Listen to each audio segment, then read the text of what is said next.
제가 소개드리겠습니다. 인류 생존의 열쇠는 뇌 안에 있다. 뇌를 젊게 만드는 비법을 알려드립니다. 이인하 교수님이십니다. 안녕하세요. 예, 안녕하세요. 반갑습니다. 네, 반갑습니다. 네. 소개를 좀 해주시죠. 예, 저는 서울대학교 자연과학대학의 뇌인지과학과에서 뇌인지과학을 가르치고 연구하는 교수 이인하입니다. 반갑습니다. 뇌인지과학이라는 게 뭡니까, 교수님? 이 비교적 신흥 융합 학문인데요. 네네. 그러니까 뇌과학하고 인지과학의 합성어라고 보시면 될 것 같아요. 근데 인지나 마음을 예전에는 심리학이나 인지과학 이런 식으로 맞아요. 했지만 지금은 이제 뇌 세포가 이걸 어떻게 하는지를 연구하고 싶은 거예요. 그래서 새롭게 생겨난 학문입니다. 이제 뇌에 있는 생물학적 특징이 우리의 인지와 마음을 어떻게 만드는지 그런 것들을 연구합니다. 이게 왜냐하면 진짜 그 과도 계속 시대에 따라서 바뀌잖아요. 예. 그러니까 이제 4차 산업 인공지능 시대가 되면서 각광받고 있는 학문이 바로 뇌인지과학이라고 해요. 그렇죠. 그러니까 인공지능 요즘에 많이 요즘 그 얘기 진짜 얘기하잖아요. 뭐 근데 엄청나죠. 인공지능이라는 말을 생각해 보시면은 인공적인 지능이잖아요. 그렇죠. 근데 이제 사람의 지능은 그럼 뭘까요? 자연지능이죠. 네, 그렇죠. 네. 자연인. 근데 자연지능은 어디서 나오냐? 뇌에서 나오잖아요. 그렇죠. 그러니까 뇌를 들여다봐야 사람의 지능은 인공지능하고 기계의 지능하고 어떻게 다른가. 그런 것들을 알 수 있기 때문에 사람들이 이제 점점 더 뇌에 궁금증을 갖게 됐어요. 아니 그 우리 교수님이 뇌인지과학 중에서도 특히 해마 연구의 권위자라고 하세요. 너무 궁금해요. 해마. 우리가 가끔 이제 뭐 해마라는 얘기를 가끔 뭐 얘기를 하긴 합니다만 그 해마가 뭐 정확하게 어떤 역할을 하는 겁니까? 해마가 뇌에 다 들어 있어요. 그쵸, 근데 그쵸. 한 5cm 정도 이렇게 양쪽에 있는데 그러면 어느 쪽에 한 번만 짚어주시면 안 됩니까? 해마가. 옆에서 보면 한 이 정도 이쯤 깊이 있습니까? 근데 이쯤? 상당히 깊이 있어요. 네, 그래서 요 귀에서부터 한 요 정도. 요 정도 귀에서 요렇게 이쪽에 이렇게. 그 가끔 뇌 이렇게 뭐 사진으로 보거나 하면 그 옆에 네, MRI 찍으시면 나오죠.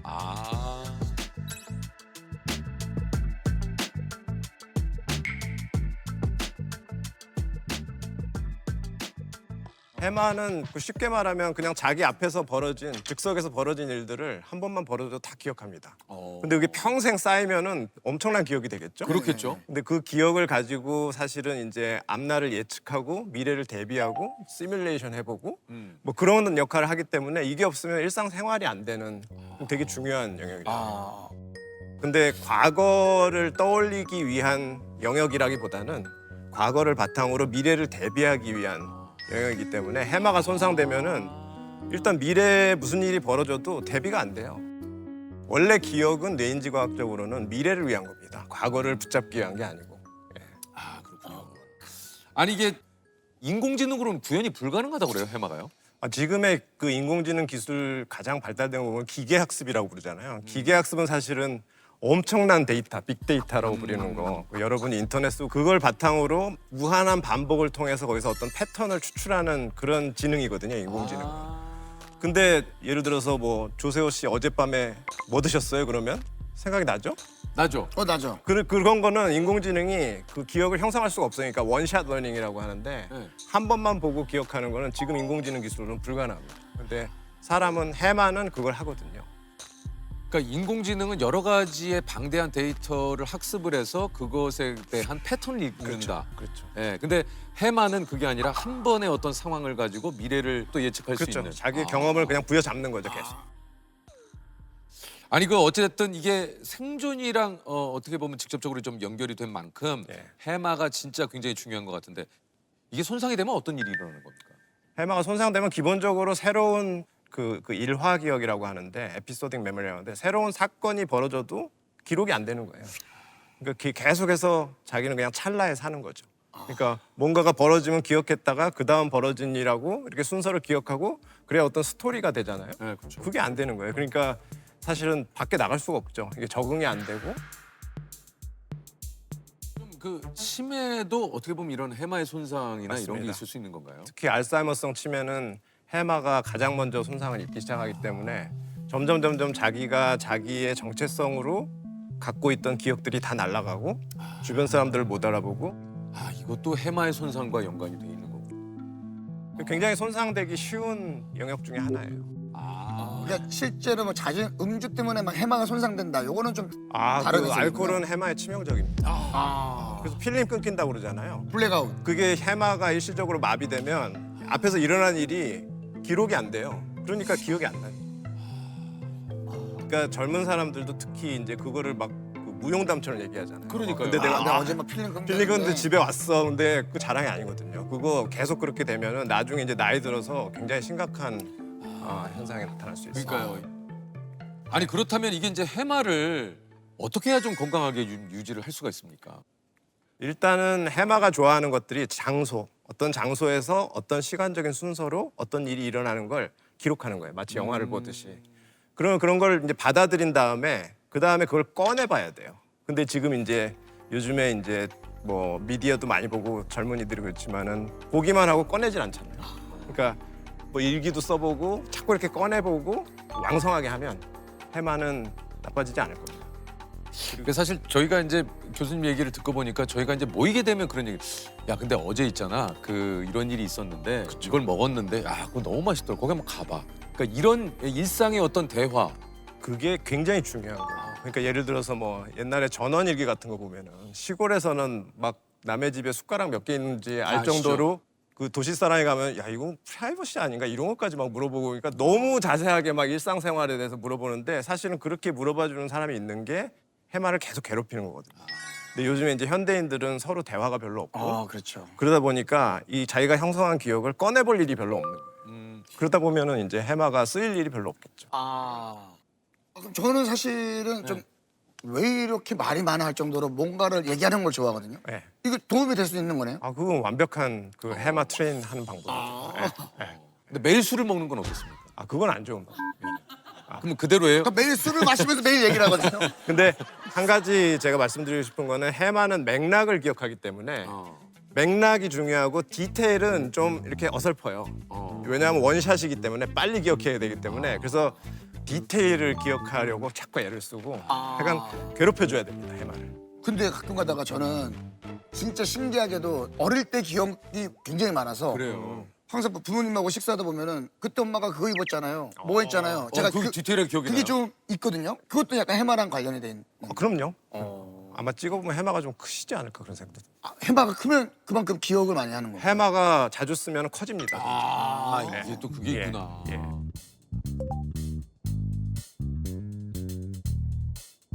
아니 그 이것도 한번 여쭤보고 싶은데 최근에 이제 일론 머스크 형이 네. 또 이제 이 형이 참 일을 많이 벌려요. 뭐 이 형이 뭐 일을 많이 해요. 그 뇌 임플란트 스타트업을 차려가지고 사람 뇌 컴퓨터 칩을. 오 봤어요. 그 저도 이거 봤어요. 예. 이거 가능한 일입니까 이게? 가능하죠. 근데 이제 뇌 세포들의 그 신호 전달은 다 전기적이기 때문에 네. 어떻게든 그 안에 들어가서 그 전기적 신호를 따내면은 컴퓨터가 그걸 해석해서 사실 일을 할 수가 있습니다. 근데 지금 뇌인지 과학의 수준으로는 그걸 구현하기 쉬운 영역들이 있어요. 그러니까 이 운동 영역이나 감각 영역은 어느 정도 컴퓨터가 그걸 읽어내는 게 상대적으로 쉬운 부분인데 사실 우리의 기억이라든지 뭐 감정이라든지 이런 것들은 아직도 어떻게 읽어내야 될지 그 암호 해독 방법을 전혀 모르기 때문에 거기까지는 아직은 좀 어렵지만 간단한 것은 지금 가능합니다. 야, 근데 참 재밌네요. 근데 저는 뭐 여기저기서 뭐 많이 보니까 뇌는 가만히 냅두고 몸만 바꾼다거나 그렇죠. 뭐 그게 SF 영화에 많이 나오죠. 많이 나오죠. 네, 그래서 때문에. 그게 겟아웃이잖아요. 그 그렇죠. 영화가. 예, 예. 그래가지고 뇌만 다른 기계하고 엮어가지고 그러면 계속해서 뇌가 옮겨다니면 영생을 살 수도 있는 그러니까. 그런 게 SF에 많이 나오는데 이론적으로는 불가능한 일은 아니에요. 이론적으로는 불가능하지 않다. 그렇죠. 예. 그러니까 모든 뇌에 있는 모든 커넥션을 다 알아내서 기계하고 엮으면 되겠죠.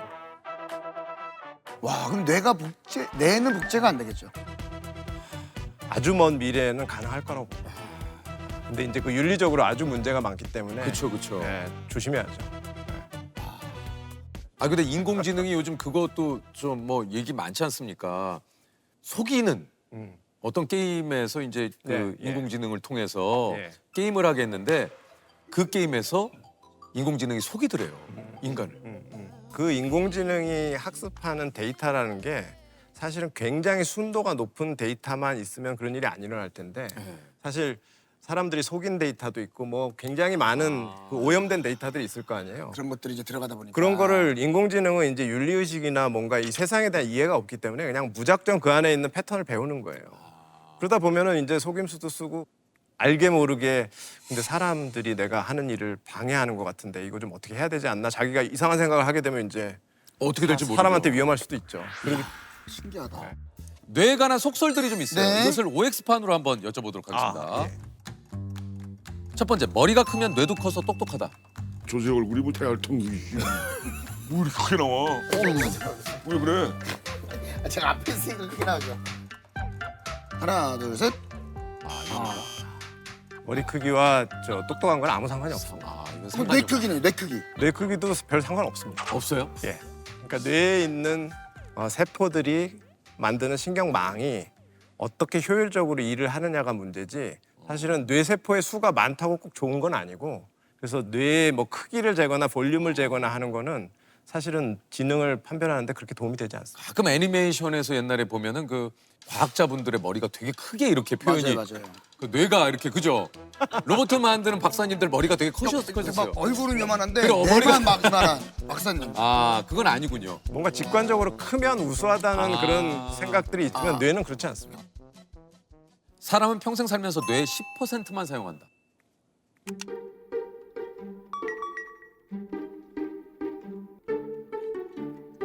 하나, 둘, 셋. 이거는 이게 두 개, 세 개 필요한 아주 절대 아니군요. 절대 아니에요. 이게 거의 이게 속설로 그래서 굳어졌어요. 아인슈타인이 뇌를 뭐 100% 활용했으면 타임머신이 개발됐다 뭐 이런 얘기예요. 맞아요. 누가 그런 얘기를 만들어낸지 모르겠어요. 그거 어디서 들었어요, 조셉? 저도 어디 종이에서 본 것 같아요. 종이. 네, 바람에 휘날리는 그게 퍼센트를 얘기하려면 100%가 어떤 상태인지를 규정할 수가 있어야 되는데 뇌가 100% 사용한다는 게 어떤 상태인지 규정이 안 돼요. 이게 그러니까 과학적으로. 규정이 안 되기 때문에 이 가설 자체는 말이 안 된다. 말이 안 됩니다. 여러분은 다 거의 100% 활용하고 계시고 200%, 300% 활용할 수 있고 아마 최고가 1000%일 수도 있어요. 아, 그러니까 그렇기 이건 때문에 야, 이거는 오늘 저도 이거 인간의 뇌는 뭐 평생 살면서 10%밖에 못 쓴다라고 했는데 그건 아니군요. 아닙니다. 자, 저희가 밝혀냈습니다. 자, 네. 자, 이거는 이제 저희 유키즈에서 오피셜로 네, 오피셜. 네, 보증합니다. 교수님 유키즈 얘기하신. 오피셜입니다. 유키즈 예, 오피셜. 예. 네. 100%가 아니라 우리가 1000%도 쓸 수 있다. 각자 쓰기 나름이다. 그렇습니다. 예. 화투는 치매 예방에 도움이 된다. 하나, 둘, 셋. 셋. 소문에 좀 치신다 그러던데. 아 이거 아닙니다. 어방이다 어방. 애매한데. 아, 이건 애매해요. 근데 화투 그러니까 게임에 관련한 어떤 지능이나 기억이나 이런 것들은 해마가 그렇게 관련이 없는 경우가 많아요. 처음 배울 때는 그러니까 룰을 학습하는 거기 때문에 그래서 지금의 인공지능이 이제 게임을 사람이 인공지능을 당할 수가 없는 거죠. 근데 이제 화투를 칠 때 누가 나한테 가르쳐 줬고 아니면 화투 칠 때 막 얘기하잖아요. 쟤는 잘 속이는 애고 얘는 조심해야 되고 뭐 그런 것들은 해마의 기억에 도움이 될 수 있는데 사실은 화투 자체는 그렇게 도움이 되지 않습니다. 오히려 일기를 쓰는 게 낫다. 훨씬 낫죠. 아, 뇌는 상상과 현실을 구분하지 못한다.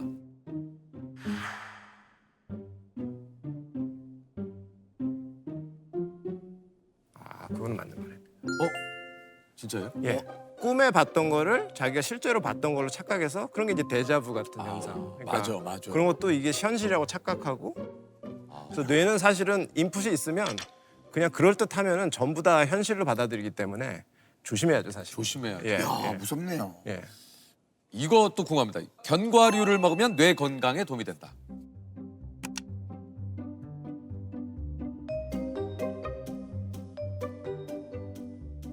그것도 이 가운데 이렇게 해야 될 것 같습니다.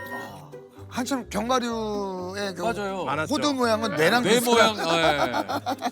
그게 상식적으로 생각을 해보셔도 모양이 비슷하다고 먹으면 좋다는 게 그렇죠. 많이 먹어봤거든요. 그러면 뭐 발 모양으로 생기면 발에 좋고 축구를 예. 잘하겠죠, 그러면. 축구를 잘하고 예. 그렇겠네요. 예. 근데 우리나라에 특히 이제 머리를 좋게 하려고 뭘 먹어야 된다는 이런 강한 맞아요. 강박관념이 있는데 사실 적당히 먹으면 뇌에 나쁜 게 뭐가 있겠어요. 근데 머리 모양의 호두를 많이 먹는다고 머리가 좋아진다고 생각하는 것 자체가 약간 좀 비과학적이죠. 아니 그 이런 것도 있습니다. 50대 뇌가 성능이 가장 좋다. 이게 진짜입니까? 그게 시애틀 스터디라고 예. 20대부터 50대까지 그 성인들을 50년 동안 추적하면서 그 종단 연구라고 하는데 이 사람들이 20대 때부터 50대까지 기억이 어떻게 변하는지 그런 것들을 추적한 연구가 있는데 연령대에 맞는 학습 능력과 기억을 다 탑재하고 있다는 거예요. 그러니까 20대는 반응 속도나 집중력 이런 것들이 굉장히 높은데 판단력이라든지 뭐 이런 것들이 굉장히 떨어지고 우리가 흔히 말하면 패기가 있는데 실수가 많은. 근데 이제 중년으로 갈수록 해마가 일을 많이 겪을수록 이 세상에 대한 모델이 되게 정교해지거든요. 그러니까 어떤 상황에서는 이렇게 해야 되고 굉장히 디테일하게. 그래서 이제 판단력이라든지 추론 능력이라든지 이런 게 중년에 가면은 아주 그 꽃을 피우는데 말씀하신 대로 이제 판단력, 판단력하고 요점 파악 능력. 그렇죠. 그러니까 핵심이 뭔지 이렇게 빨리 아 그래서 그런 얘기를 하나 보다. 연륜인가요, 연륜? 아니 그래서 그 나이 좀 있으신 분들이 이렇게 얘기를 하다 보면 막 이렇게 얘기하면 아 그래서 요점이 뭐야? 그렇죠. 아 됐고 그러니까 쓸데없는 얘기 다 쳐내고 그러니까 요점이 뭐야? 아까. 근데 이게 또 반대로 이게 또 계속 좀 쌓이다 보면 어떤 일이 생기냐면 내 경험에 의한 뭐 약간 이렇게 소위 말해서 요즘 말로 꼰대. 꼰대 맞아요. 그러니까 내 생각을 상대방에게 강요하는 게 가장 핵심인 것 같아요. 그렇죠. 그게 해마가 이제 경험을 하게 되면 세상에 대한 모델을 한 번만 경험해도 그걸 가지고 어떻게든 어설프게 모델을 세우거든요. 아 이럴 땐 이렇게 해야 되는구나. 그래. 근데 이제 특히 이제 꼰대라고 하는 사람들은 사실은 뭐 나이 든 사람만 꼰대가 있는 게 아니고 그건 아니죠. 자기의 경험이 한 번 했는데 죽을 뻔했어요. 예를 들어서. 그러면은 그 경험을 모든 곳에 적용시키려고 해요. 맞아. 그게 이제 병적으로 나타나는 게 그 PTSD라고 하죠. 그러니까 들어본 것 같아요. 그렇죠. 그러니까 자기가 예를 들어서 수영 해볼까 하고 친구 따라갔다가 진짜 물에 빠져 죽을 뻔했어. 그래서 응급실에 막 갔다 오고 그랬어요. 그러면 물 근처에도 안 가는 안 거죠. 가죠. 그리고 맞아. 예, 그리고 누가 물 근처에 가려면 위험해 안 된다고 맞아, 그러고 맞아. 자기의 경험을 강요하는 거예요. 그러니까 자기의 경험이 너무나 이런 상황에서는 맞는다는 그런 확신, 맹신 이런 거를 남한테 자꾸 이렇게 강요하면은 근데 맥락이라는 건 사람마다 다 다른 환경에서 자랐기 때문에 다 다른데 그걸 인정을 안 하고 이제 이대로 해야 맞는다니까 하고 그렇게 되면 이제 꼰대로 등극하게 돼요.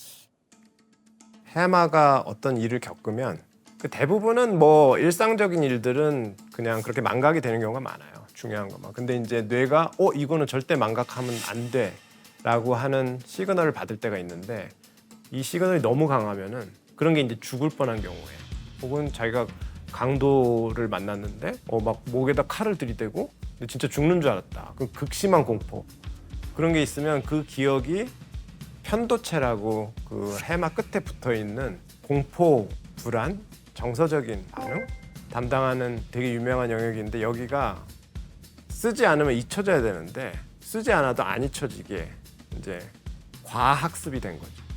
과학습이 되면 문제가 세상을 모두 그 기억을 가지고 해석하려고 그래요. 그게 이제 자기의 그 영구적인 틀이 되는 거죠. 세상을 보는. 그리고 거기에서 벗어날 수가 없고. PTSD 같은 경우는 지금은 가상현실이 아주 대안으로 지금 떠오르고 있죠. 해마의 기억은 이제 꺼내 볼 때 그걸 편집할 수 있는 윈도우가 열리거든요. 그 좋은 기억으로 덮어 써가지고 다시 그걸 봐도 이제 그런 생각이 안 나게 기억을 편집해서 그런 고통을 겪지 않게 해줄 수 있지 않을까.